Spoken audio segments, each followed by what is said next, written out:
माझं नाव बाबा पाटील, गाव शेरवली, तालुका खेड, जिल्हा रत्नागिरी. ही परंपरा आज जवळजवळ 350 वर्षापासूनची सुरू आहे. 350 वर्ष झाली आणि 350 वर्षापासून शिमग्याचा सण आमच्या ह्या शेरवली गावामध्ये मोठ्या आनंदानं आणि उत्साहानं आम्ही सगळेजण मिळून एका ठिकाणी ही सुरुवात करतो. त्याचप्रमाणे नागपंचमीच्या दिवशी आम्ही मंदिरामध्ये जाऊन देवाला गाराणे घालून हा येणारा महिन्यातला उत्सव नागपंचमीचा तो रंगपंचमीपर्यंत उत्साहानं आणि आनंदानं साजरा हो, तुझ्या आशीर्वाद पाठीशी राहो अशी देवाला गारणे घालून विनंती करतो. आणि त्याप्रमाणे देवाच्याकडे कौल मागतो.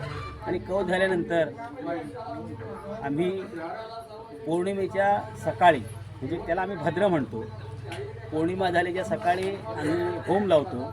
आणि होम लावल्यानंतर दुसऱ्या दिवशी धुळवड म्हणजे साणा भरण्याचा आमच्याकडे कार्यक्रम असतो.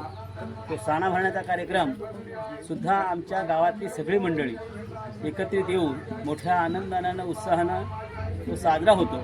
आणि त्याच्यानंतर दुसऱ्या दिवसापासून मानकरी जे आहेत आमच्या गावातले पाटील मंडळी, त्यांच्या घरी ही पालखी संपूर्ण गाव एका ठिकाणी जमा होऊन मानाची पालखी त्यांच्याकडे जाते. आणि मानाची पालखी गेल्यानंतर त्या मानकऱ्यांची घरं घेऊन होतात.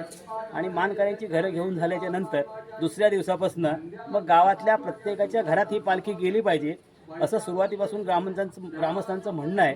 मग ते पूर्वी नागपंचमीपर्यंत हा शिमगा आमचा सण चालायचा. पण दिवसेंदिवस ही घरं वाढत गेल्यामुळं आणि प्रथा ही परंपरा चालू राहिली पाहिजे, पुन्हा परत लोकांनी असा निर्णय घेतला की आपल्याला हा शिमगा सगळ्यांना आनंदानं साजरा करायचा, प्रत्येकाच्या घरी पालखी गेली पाहिजे. 2 दिवस वाढले तरी चालेल, ते आम्ही सहन करायला तयार असू. आम्ही आमचा कामधंदा बाजूला ठेवून आम्ही त्या उत्सवामध्ये सामील होऊ, सहभागी होऊ अशा पद्धतीचं म्हणणं होतं. आणि तो आज जवळजवळ आता आमच्या विभागामध्ये, आमच्या गावामध्ये 9 दिवस हा उत्सव साजरा होतो. आजचा दिवस हा 8वा आहे आणि उद्या 9वा दिवस. 9व्या दिवशी उद्या आमच्याकडे धुळवड होईल, म्हणजे शिंपणं होईल आणि मग शिमग्याचा समारोप होईल. सगळेजण एका ठिकाणी येऊ. मग त्या दिवशी उद्याच्या दिवशी पालखी नाचवण्याचा कार्यक्रम होतो.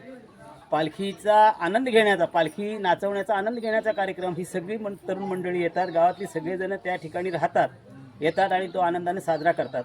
तशाच पद्धतीनं संध्याकाळच्या वेळेला 1-3-4च्या दरम्यान आम्ही जिथं होम लावतो तिथं सगळेजण संध्याकाळी येतात.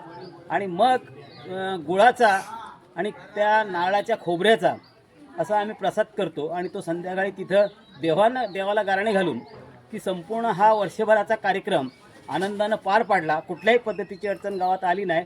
आणि त्या पद्धतीने अडचण न आल्यामुळं आम्ही तो उत्साहानं साजरा केला. तुझे आशीर्वाद आम्हाला मिळाले म्हणून मग त्याचा समारोप होतो. आणि समारोप झाल्याच्या नंतर शिमगा संपतो. अशा पद्धतीचा हा आमचा शिमगा वर्षानुवर्ष खेळी मंडळी असते. खेळी मंडळी त्या पद्धतीनं काम करतात.